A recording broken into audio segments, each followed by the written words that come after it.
Hi, everybody. Welcome to the Todd and Erin Daily Stream. What day is today? Friday. It's really weird. Happy Friday. Is it really? Yes. When you work at home. Not that you care, because it doesn't could be, matter. You know, October when you see this, but you're right watching now it's this Friday on in February. Christmas afternoon. It's just working at home is just weird. You just lose track, don't you? Mm-hmm. And all of a sudden, like weather. It's basically the kids' schedule is now our schedule, isn't it? Right. Sad? It's like we're shut-ins, but not in a cool way. I know our son is going to see Swan Lake on next Friday. Thank God one of us has That's the culture. only date I have set in my agenda. So anyway, beer, more beer. I guess we're not. Neither one of us are really beer drinkers, so I guess I didn't know this was a priority. But I have heard for years the mocking about Utah's low beer and blah, blah, blah. And it's 3-2 beer. Apparently, there's some major beer manufacturers that are pulling some of their stock from their shelves because they're like, it's not even worth us making this stuff this low. Coors Beer has to make all like of them do. Different. Every beer company that's sold that's not in the liquor store is 3-2 beer. Which is... But aren't there other states that are like that? We're not like the only one they have to make a special beer for, But right? you have to imagine what a pain it is for the beer makers. Well, this is interesting. So they're trying to push it from 3.2 to 4.8. And won unanimous support from a Senate panel yesterday, so that's pretty good. Right. Really fast lightning round testimony. Supporters and opponents had a minute each, and it was like boom, boom, no, yes, no, yes. But it was funny. Who was against it, right? Yeah. Sutherland Institute, no surprise there. The Eagle Forum, no surprise there. Right. Individuals concerned about underage drinking, sure. And the Utah Brewers Guild. These are the guys who make the craft beers. Now you're thinking, wouldn't you want that? Their argument is this: no, we don't want it because we're actually hoping for a higher level of alcohol. And once it goes to 4.8, it's done forever. We'll never be able to get another chance. And the second interesting, isn't and it? more evil thing they did, which I thought was clever, is they said, there's major manufacturers pulling their stock from the shelves. If this continues, empty shelves. people will be more reliant on Their beer. home-crafted Oh, that's funny. Utah beers. I thought that was very cool. A lot of people don't know, but there are heavy beers that go up to like 14%. I would just need to nap. I feel like nappy just thinking about I'm such a not a party person, I guess. I should be wearing my University of Utah shirt today. I'm mad at myself. Well, it's been fun. We've been able to work with the University Athletics Department this year, and we've got tons and tons of tickets coming out for gymnastics and basketball, and then we're going into soccer and rugby for summer. But we had a chance to take some of the kids from Zoe's class to the University of Utah for the Lady Utes. Now, it's such a great time. They have a practice facility that is so high-tech and beautiful that you haven't seen anything like it in the movies. Shall we? And the Lady Utes have lost one game all season. They're like a steamroller. They're kicking butt. You have to take a look at the experience. It was really cool.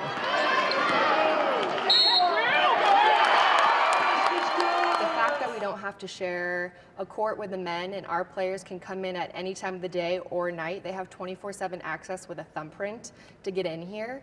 They have 2 shooting machines, just all of like the resources that they could possibly need to be successful they have, and they take advantage of it. So I think that is a huge reason why we are seeing the success that we are, because our players aren't like, wow, we've arrived. They're like, no, we still have to grind, like prove to people that we deserve the recognition that we're getting, and like such an incredible facility, I think it doesn't stop with them.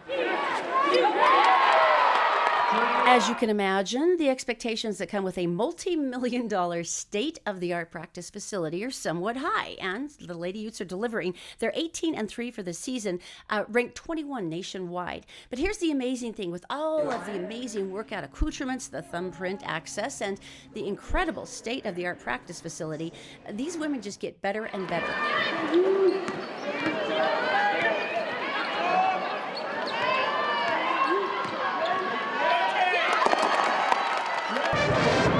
One of my favorite things about it is introducing young women to the whole new exciting concept of being a college athlete. And for a lot of little girls, that may or may not have been a concept. So this is where my kids come in, the kids from my daughter's 2nd grade class. Entering the Huntsman Arena is a pretty intimidating thing for a little kid. It's huge, it's noisy, it's cacophonous. There's things going on everywhere. But when they sat down and got ready for the game, you could see their eyes begin to sparkle. Now, half the fun, of course, is the fact that the Lady Utes are so accessible. The little ones can line up beforehand and high-five the girls as they go onto the court, and then the flames begin in and the fireworks. I don't know if you've been to a college basketball game recently, but it's a pretty impressive display. And so watching all these little ones from all kinds of different backgrounds and different countries all get excited about the same concept, that they could be as tall and as tough and as strong as these women, was a really exciting thing for a mom to watch. And in the end, of course, the Lady Utes won. The Todd and Erin Daily Stream is brought to you by PC Laptops, with desktops and laptops starting as low as $7.99 with a lifetime parts and service warranty. They fix phones too. Go to PCLaptops.com. Steve Tyler, I just saw him the other day, and it was just, he is an older man, I have always loved him. but First time I met him. still do it. Oh yeah, first time I met him was at a radio conference, and he was a petite flower. He's smaller than I am. I'm 5'6", and I think he was 5'5". But the most charming, nicest, funniest man in the entire world. But here's something you probably don't know. We talked about Roger Waters yesterday from Pink Floyd. Yes. And his amazingness, how he flew his jet to rescue these kids who had been kidnapped and taken to Syria. Well, Steve Tyler, I didn't realize this. You remember his song, Janie's Got a Gun? Yeah. Well, essentially, it's about a young girl who, to protect herself from domestic violence, gets a gun. And it was a very intense song, but the reason why he wrote it is because of a friend's experience. And he actually opened up a big shelter in Georgia, in Atlanta, called the Jamie House. And this was specifically for a home for abused girls who had been abused by their parents, Right, needed a place significant others. And he just barely opened up a brand new one in Tennessee, which I think is incredible. He does $500,000 donations, and then he does a stipend every month to help keep them going. Another one that he does that I didn't realize this is to American foster children. He's got a fund that helps them when they age out of the system. And you may not know this, but when a kid is 18, it doesn't matter if it's September of his senior year or maybe You're she's gone. March. Can you if imagine your that? foster parents aren't willing to take care of you for free, you're gone. A lot of these kids either end up homeless, not graduating from high school, Right. because they just don't have anything left. And as you imagine, being a foster child in the first place And no support. is everything. So that's like the coolest thing I've ever heard. He's focused two really specific things where Yeah. there's a genuine need, and he's also made it self-perpetuating so they can continue to do it. That is to tell me something good. I love this guy. I think Let's he's go amazing. real estate, shall we? Oh yeah, I found this deal, and I think we've this been is looking. amazing. because we're going to have to move in August, so we've been looking. Got That's time true. to buy again.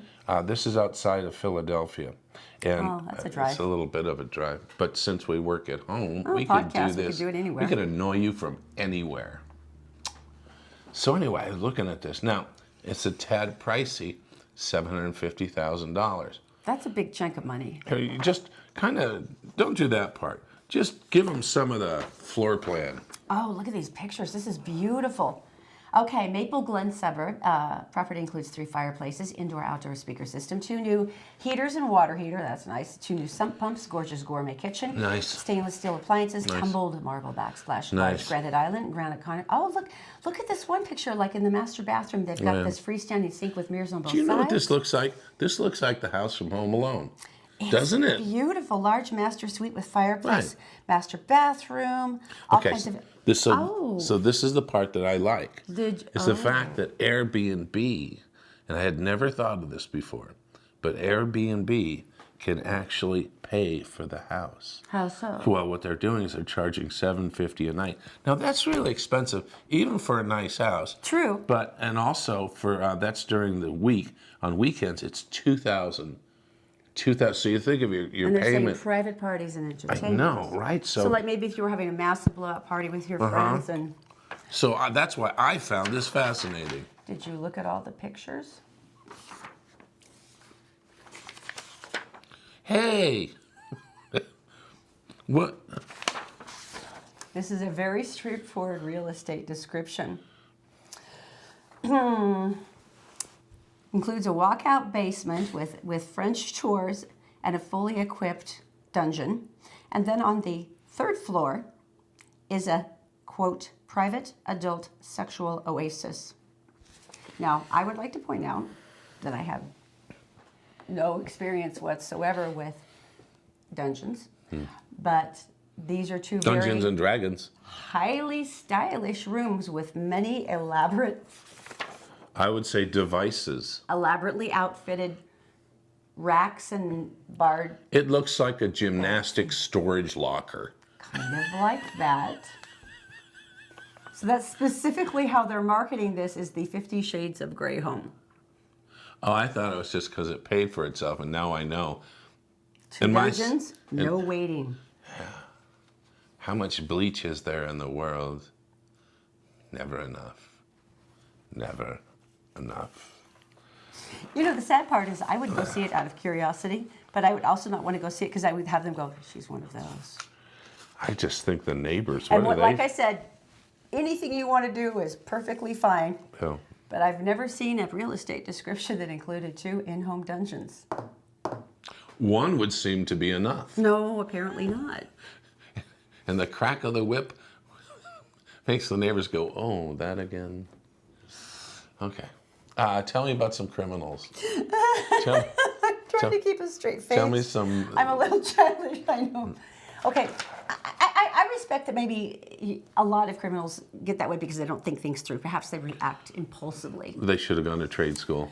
Gone to Benjamin college. Banfield broke into, and this is thinking things through, the Salt Lake City Justice Court. That's the one downtown. Right. He broke into it at midnight. All of the surveillance cameras are there now. Right. Apparently, he had just received a police citation for trespassing into another building that night, and decided that maybe he wanted to go take care of the citation immediately at 12 o'clock at night. Or why not just get in there and wait? So he broke into the courthouse and started bashing things around, used a fire extinguisher to damage furniture and, the shelves and stuff. Here's where it gets fun. He also sat down at one of the computers and watched a few things, went online, did some stuff. I'm like, did you guys get the alarm at all? Because it would seem like that would be a fairly heavily armored area in terms of police coming in. So used the bathroom, and by the time he came out, I guess to finish his watching party, the police were there and Kitten videos. and arrested him. So I'm just thinking of all the places to break in, that seems like a fairly good guarantee that someone with a badge is going to show up. Think of the time it's saving, though. You could break into a jail, too. But in jail, they'd have to take you to court. They'd still have to why don't you process you. start in court? Right? And then go to jail. So okay, maybe he here is we go. thinking through. Yeah, way NASA. to go, Benjamin. NASA knows something we don't know. Like what? I don't know, but it's kind of sneaky. You tell me if this is sneaky or not. They have got something in the plan, Okay. and they're going to launch it next year, and it is a thing they call a DART. A dart. And the DART Like a will long be shot dart? 10 million miles away, which isn't that far, That seems like a long way to me. at an asteroid to change its direction. Oh, because basically, given the velocity and the Armageddon. direction. Armageddon, deep impact. How big is this dart? I'm guessing it's a bigger dart. Smaller asteroid, they're practicing. Oh. Is there like an explosive charge or something that It's goes... going to hit, the or- explosive charge is when it hits it at 4 miles per second, which doesn't sound as good as it does per second as opposed per minute. No, it's per second. That's pretty much a lot. So that makes an explosion. That's an impact. So they're hoping to nudge. So these are like practice ones then, because it's like the smaller... Okay, explain. All right, so this is the asteroid, which is actually a hippopotamus unicorn. I think everyone can see that. And I'm not sure how this cross mating happened, but let's That's just from move on. Vicky for Zoe. This is the dart. See that? It's the dart. And the asteroid's going, I'm an asteroid. Oh, it has a name. What's its name? Didymos and Didymoon. One's bigger, one's smaller. Okay, so this will be the big one. And the dart comes in. World saved. Why are they practicing this? Is there something they need to tell us? You don't practice this without some intent. Like you notice something else might be coming down the pipe that you're concerned about? And not that Armageddon thing where they throw the ragtag crew together at the last minute and they send them in outer space. And then they make you cry when he says goodbye I to love Liv him. Tyler. Take care of my little girl, Gracie. And Liv Tyler. I'm sorry, but I can't even do it. I can't. Seriously, I cannot even do the dialogue from Would that choke every dad up or what? Oh. Oh, yeah, that's like the dad cry. I could line. have you read it, and every You guy would still would cry. Yeah, how could you not? Oh, anyway, totally. there you go. You guys have a great weekend. That's intensely reassuring. I'm go- a little troubled by that. Go- Oh, by the way, congratulations to Heather Morris Matheson. She is our winner for the Dinner for Four at Christopher's Prime Steakhouse. If Nice you would job. like to win it next week, all you have to do is just share the show, like it, comment, do something random with us. Share it with friends, won't you? And don't forget, we have other pages if you would like to stop by and like them. We have the glitter and glue guns right now, which is coated in Valentine DIY awesome. We have Ooh, Mistletoe Mania. glitter. If you're one of those people who can't let go of Christmas, I'm here for you. And our personal favorite, which is Tell Me Something Good, which is always happy news all the time. Since we know it's the end of the world because NASA's working on it, drink up your 3-2 beer. Go to a Utes game, enjoy yourself, and we'll see you Monday on the Todd and Erin Daily Stream. I want to see those pictures again from the real estate. Oh, yeah, of course you do. Because that. Well, it is Okay, the- see, because that's it the is the- third one, yeah. third floor one. and I it's- have sawhorses, you know. Just a thought. This is not a DIY thing. Oh, a DIY, No. DIY dungeon. I don't think we need one of those. Probably not, but I'm still going to go to Home Depot. Okay.